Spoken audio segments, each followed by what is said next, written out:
ಶ್ರೀ ಗುರುಭ್ಯೋ ನಮಃ. ಹರಿ ಓಂ. ನಮಸ್ಕಾರ. ನಾನು ಡಾಕ್ಟರ್ ವಿಶ್ವನಾಥ್ ಭಾಗವತ್, ಜ್ಯೋತಿಷಿ ಮತ್ತು ವಾಸ್ತುತಜ್ಞ. ಎಲ್ಲ ಜ್ಯೋತಿಷ್ಯ ವೀಕ್ಷಕರಿಗೂ ಕೂಡ ಯುಗಾದಿ ಹಬ್ಬ, ವಸಂತ ನವರಾತ್ರಿ, ಶ್ರೀರಾಮನವಮಿ ಹಬ್ಬದ ಹಾರ್ದಿಕ ಶುಭಾಶಯಗಳನ್ನ ಕೋರ್ತಾ, ಯುಗಾದಿ ಸಂಚಿಕೆಯ ಜೊತೆಗೆ ಏಪ್ರಿಲ್ 2025 ಕನ್ಯಾ ರಾಶಿಯ ಮಾಸ ಭವಿಷ್ಯವನ್ನು ನೋಡ್ತಕ್ಕಂತಹ ಸಂದರ್ಭ. ಕನ್ಯಾ ರಾಶಿಯ ಗ್ರಹಸ್ಥಿತಿಗಳನ್ನ ನೋಡ್ತಾ ಹೋಗೋಣ. ಕೇತು 1ನೇ ಮನೆಯಲ್ಲಿ, ರವಿ ಸಪ್ತಮದಿಂದ ಅಷ್ಟಮಕ್ಕೆ, ಬುಧ ಶುಕ್ರ ಶನಿ ರಾಹು ಸಪ್ತಮದಲ್ಲಿ, ಗುರು 9ರಲ್ಲಿ, ಕುಜ 11ರಲ್ಲಿ. ಇದು ಕನ್ಯಾ ರಾಶಿಯ ಗ್ರಹಸ್ಥಿತಿಗಳು. ಸ್ನೇಹಿತರೆ, ಅನವಶ್ಯಕವಾಗಿರ್ತಕ್ಕಂತಹ ವಿಚಾರಗಳನ್ನ ಹೇಳದೆ ಸುಲಭವಾಗಿ ಅರ್ಥೈಸುವ ಹಾಗೆ, ಅರ್ಥ ಮಾಡಿಕೊಳ್ಳುವ ಹಾಗೆ ಕನ್ಯಾ ರಾಶಿಯ ಮಾಸ ಭವಿಷ್ಯವನ್ನು ನೋಡ್ತಾ ಹೋಗೋಣ. ಜನ್ಮಸ್ಥ ಕೇತು. ಕನ್ಯಾ ರಾಶಿಯವ್ರಿಗೆ ಸಕ್ಸಸ್ ಈಸಿಯಾಗಿ ಬರುತ್ತಾ ಅಂತ ಕೇಳಿದ್ರೆ ಇಲ್ಲ. ಕೇತು ನಿಮ್ಮ ರಾಶಿಯಲ್ಲೇ ಇರ್ತಕ್ಕಂಥದ್ರಿಂದಾಗಿ, ಕೇತುವಿನ ಗುಣಲಕ್ಷಣವೇ ಹಾಗೆ, ಅದೊಂದು ಪಾಪಗ್ರಹ. ಹಾಗಾಗಿ ಮನುಷ್ಯನಿಗೆ ಏನಾಗುತ್ತೆ, ಜನ್ಮಸ್ಥ ಕೇತು ಗೋಚಾರದಲ್ಲಿ ಶುಭ ಅಲ್ಲೇ ಇರ್ತಕ್ಕಂಥದ್ರಿಂದಾಗಿ ಹಿನ್ನಡೆ ಆಗ್ತಾ ಹೋಗುತ್ತೆ. ಅಂದುಕೊಂಡಂತಹ ಕೆಲಸ ಕಾರ್ಯಗಳು ಸಕಾಲಕ್ಕಾಗೋದಿಲ್ಲ. ಹಾಗಂತ ಭಯ ಹುಟ್ಟಿಸ್ತಾ ಇದೀವ? ಇಲ್ಲ. ಕೇತುಂ ಕುಲಸ್ಯ ಉನ್ನತಿಂ, ನಿಮ್ಮ ಅಭಿವೃದ್ಧಿಯನ್ನು ಮಾಡ್ತಕ್ಕಂತಹ ಕೇತು ಏನ್ ಮಾಡ್ತಾನೆ, ಎಲ್ಲ ಕೆಲಸ ಕಾರ್ಯಗಳಲ್ಲೂ ಕೊನೆಯವರೆಗೆ ಬಂದಂತಹ ಸಂದರ್ಭದಲ್ಲಿ ಒಂದೊಂದು ಅಡೆತಡೆಗಳನ್ನ ಕೊಡ್ತಾ ಹೋಗ್ತಾನೆ. ಇಂಟರ್ವ್ಯೂ ಪಾಸ್ ಆಗಿದೆ, ಉದ್ಯೋಗ ಸಿಗಲ್ಲ, ಇನ್ನೇನು ಹಣ ಕೊಟ್ಬಿಡ್ತಾರೆ, ನಿಮ್ಗೆ ಕಷ್ಟಕ್ಕಾಗತ್ತೆ, ನಿಮಗೆ ಸಹಾಯವಾಗತ್ತೆ ಅಂತ ಅನ್ಕೊಂಡ್ರೆ ಲಾಸ್ಟ್ ಮೂಮೆಂಟ್ನಲ್ಲಿ ಅದು ಹಿನ್ನಡೆ ಆಗುವಂತಹ ಸಾಧ್ಯತೆಗಳು ಅಥವಾ ಅಲ್ಲಿಗೆ ಅದು ನಿಲ್ಲುವಂತಹ ಸಾಧ್ಯತೆಗಳಿರುತ್ತೆ. ನೀವು ಅಂದ್ಕೊಳ್ತೀರಿ ಆ ನಂತರದಲ್ಲಿ ಎಲ್ಲ ಪ್ರಯತ್ನವನ್ನ ಮಾಡಿದೆ, ಉತ್ತಮವಾಗಿರ್ತಕ್ಕಂತಹ ಬಲ ಇತ್ತು, ಇನ್ನೇನು ಕೊನೆಯ ಸಂದರ್ಭ ಬಂತು, ಕೆಲಸ ಆಗೋಯ್ತು ಅಂತ ಅನ್ಕೊಂಡೆ, ಆಗ್ಲಿಲ್ಲ ಅಂತ ಅನ್ಕೊಳ್ತೀರಿ ಅಲ್ವಾ? ತುಂಬಾ ಜನ ಈ ಪ್ರಶ್ನೆಯನ್ನು ಕೇಳ್ತಾ ಇರ್ತೀರಿ. ಜನ್ಮಸ್ಥ ಕೇತು, ಹಾಗಾದ್ರೆ ಏನ್ ಮಾಡ್ಕೋಬೇಕು ಪರಿಹಾರ? ಕೊನೆಯಲ್ಲಿ ಹೇಳ್ತೇನೆ, ಬಹಳ ಈಸಿ ಆಗಿರ್ತಕ್ಕಂತಹ ಮಂತ್ರವನ್ನ ಹೇಳ್ಕೊಡ್ತೇನೆ, ಅದನ್ನ ಪಠಣ ಮಾಡ್ಕೊಳ್ಳಿ. ರವಿ ಸಪ್ತಮದಿಂದ ಅಷ್ಟಮಕ್ಕೆ, 7 ಮತ್ತು 8ನೇ ಮನೆಗೆ ಪ್ರವೇಶ, ಅಂದ್ರೆ 7ರಿಂದ 8ನೇ ಮನೆಗೆ ಪ್ರವೇಶ. ಈ ತಿಂಗಳಲ್ಲಿ ಏನಾಗತ್ತೆ, ಸರ್ವೇ ಸಾಮಾನ್ಯವಾಗಿ ರವಿ ಸಪ್ತಮದಲ್ಲಿದ್ದಂತಹ ಸಂದರ್ಭದಲ್ಲಿ ಆರೋಗ್ಯಕಾರಕನಾಗಿ ವರ್ಚಸ್ಸುಕಾರಕನಾಗಿರ್ತಕ್ಕಂತಹ ರವಿ ನಿಮ್ಮ ಸ್ಟೇಟಸ್ ಏನು ತೊಂದರೆ ಮಾಡೋದಿಲ್ಲ.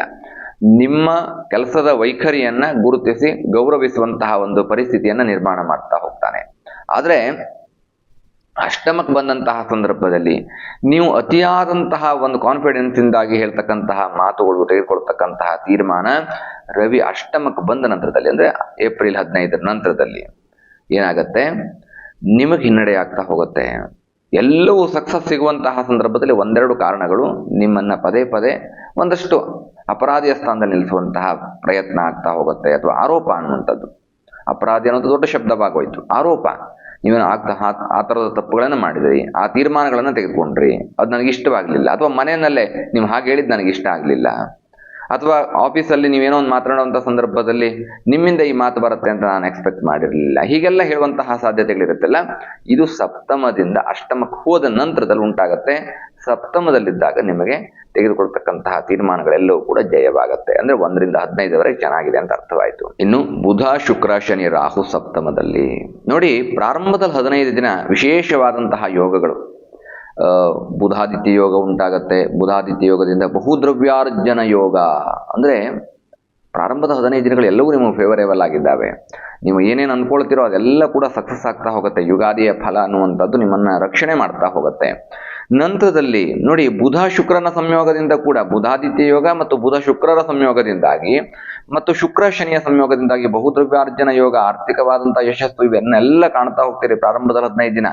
ಆ ನಂತರದಲ್ಲಿ ರವಿ ಆಚೆ ಹೋದ ನಂತರದಲ್ಲಿ, ಅಂದ್ರೆ ಮೀನರಾಶಿಯಿಂದ ಮೇಷರಾಶಿ ಹೋದ ನಂತರದಲ್ಲಿ ಅಲ್ಲಿ ನಿಮಗೆ ಡೌನ್ಫಾಲ್ ಸ್ಟಾರ್ಟ್ ಆಗ್ತಾ ಹೋಗುತ್ತೆ. ಹಾಗಂತ ಭಯ ಬೀಳಬೇಕು ಅಥವಾ ನಿಮ್ಮನ್ನು ಭಯ ಬೀಳಿಸ್ಬೇಕು ಅನ್ನುವಂತಹ ಉದ್ದೇಶವೂ ಅಲ್ಲ. ಆಂಜನೇಯನ ಮಂತ್ರ ಹೇಳ್ಕೊಳ್ಳಿ, ಕೊನೆಯಲ್ಲಿ ಒಂದು ವಿಶೇಷವಾದಂತಹ ಮಂತ್ರ ಹೇಳ್ಕೊಡ್ತೇನೆ.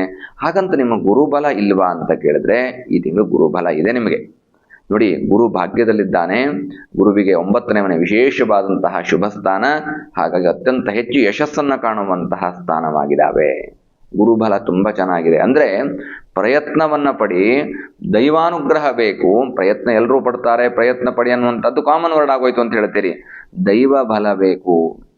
ಅನುಗ್ರಹ ಇತ್ತು ಅಂತಾದ್ರೆ, ದೇವರ ಅನುಗ್ರಹ ಇತ್ತು ಅಂತಾದ್ರೆ ನೀವು ಮಾಡುವಂತಹ ಎಲ್ಲಾ ಕೆಲಸಗಳು ಯಶಸ್ಸಾಗ್ತಾ ಹೋಗುತ್ತೆ. ಏನೇ ಕೆಲಸವನ್ನ ಮಾಡಿ, ನಿಮಗೆ ಭಾಗ್ಯದಲ್ಲಿ ಗುರು ಇದ್ದಾಗ ಯಶಸ್ಸಾಗ್ತಾ ಹೋಗುತ್ತೆ. ಆ ಜನ್ಮಸ್ಥ ಕೇತುಗೆ ಏನು ಪರಿಹಾರ ಮಾಡ್ಕೊಳ್ಬೇಕು, ಅಥವಾ ರವಿ ಈ ಕಾರಣದಿಂದ ಏನು ಪರಿಹಾರವನ್ನು ಮಾಡ್ಕೋಬೇಕು ಅನ್ನುವಂಥದ್ದನ್ನು ಹೇಳ್ತಾ ಹೋಗ್ತಾನೆ. ಕುಜ 11ರಲ್ಲಿದ್ದಾನೆ. ಕುಜನ ಪ್ಲೇಸ್ಮೆಂಟ್ ಕೂಡ ನೋಡ್ಕೊಂಡ್ಬಿಡೋಣ. 11ನೇ ಮನೆಯಲ್ಲಿರ್ತಕ್ಕಂತಹ ಕುಜ ಭೂಮಿ ಯೋಗ, ಭೂಮಿ ಖರೀದಿ ಯೋಗ, ಭೂಮಿ ವ್ಯಾಪಾರದಲ್ಲಿ ಲಾಭ. ಯಾವುದೇ ವ್ಯಕ್ತಿ ಒಂದು ಕನ್ಯಾ ರಾಶಿಯವರು ಹೊಸ ವರ್ಷದಲ್ಲಿ ವಿಶ್ವಾವಸು ನಾಮ ಸಂವತ್ಸರದ ಪ್ರಾರಂಭದಲ್ಲಿ ನಾನೊಂದಷ್ಟು ಭೂಮಿಯನ್ನು ಖರೀದಿ ಮಾಡಬೇಕು ಅಥವಾ ಭೂಮಿ ಸಂಬಂಧಿತವಾದಂತಹ ಕ್ಷೇತ್ರಗಳಲ್ಲಿ ಅಭಿವೃದ್ಧಿಯನ್ನು ಹೊಂದಬೇಕು. ಕೆಲವೊಬ್ಬರು ಸಾಲ ತೀರಿಸಬೇಕು ಅಂತಿರುತ್ತೆ, ಭೂಮಿ ಮೇಲೆ ಸಾಲ ಇರುತ್ತೆ, ಆ ಸಾಲ ತೀರಿಸ್ತೀರಿ. ಮನೆ ಕಟ್ಟಬೇಕು ಅಂತಿರ್ತೀರಿ, ಕಟ್ಟುವಂತಹ ಯೋಗ ಬರುತ್ತೆ.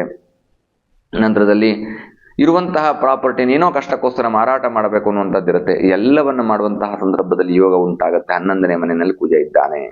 ಹಾಗಾದ್ರೆ ಸಮಸ್ಯೆ ಏನು ಅಂತ ಕೇಳಿದ್ರೆ ಕೇತು.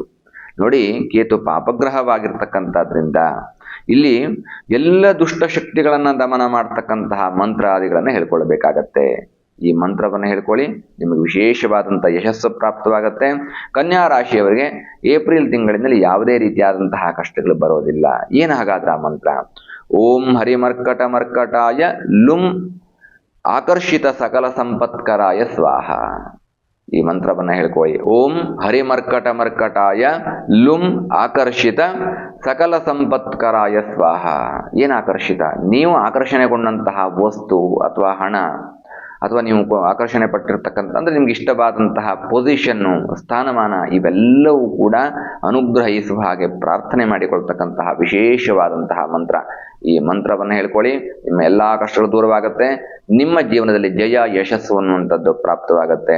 ಕನ್ಯಾ ರಾಶಿಯವರಿಗೆ ಯುಗಾದಿ ಹಬ್ಬದ ಶುಭಾಶಯಗಳನ್ನು ಮತ್ತೊಮ್ಮೆ ಕೋರ್ತಾ, ಏಪ್ರಿಲ್ ತಿಂಗಳು ತುಂಬಾ ಚೆನ್ನಾಗಿದೆ. ಈ ಮಂತ್ರವನ್ನು ಹೇಳ್ಕೊಂಡು ನಿಮ್ಮ ಎಲ್ಲಾ ಕಷ್ಟಗಳನ್ನ ದೂರ ಮಾಡ್ಕೊಳ್ಳಿ. ನೇರವಾಗಿ ಭವಿಷ್ಯವನ್ನು ಕೇಳಬೇಕು ಅನ್ನುವಂಥದ್ದಿದ್ರೆ ಫೋನಲ್ಲಿ ಕೇಳಬಹುದು, ಕೆಳಗಡೆ ನಂಬರ್ ಇದೆ.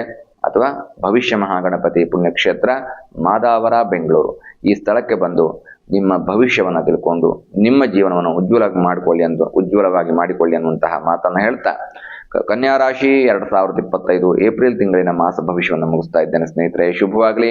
ಶುಭಂ ಭೂಯಾತ್. ಲೋಕಾಹ ಸಮಸ್ತ ಸುಖಿನೋ ಭವಂತು. ಸಮಸ್ತ ಸನ್ಮಂಗಲಾನಿ ಭವಂತು.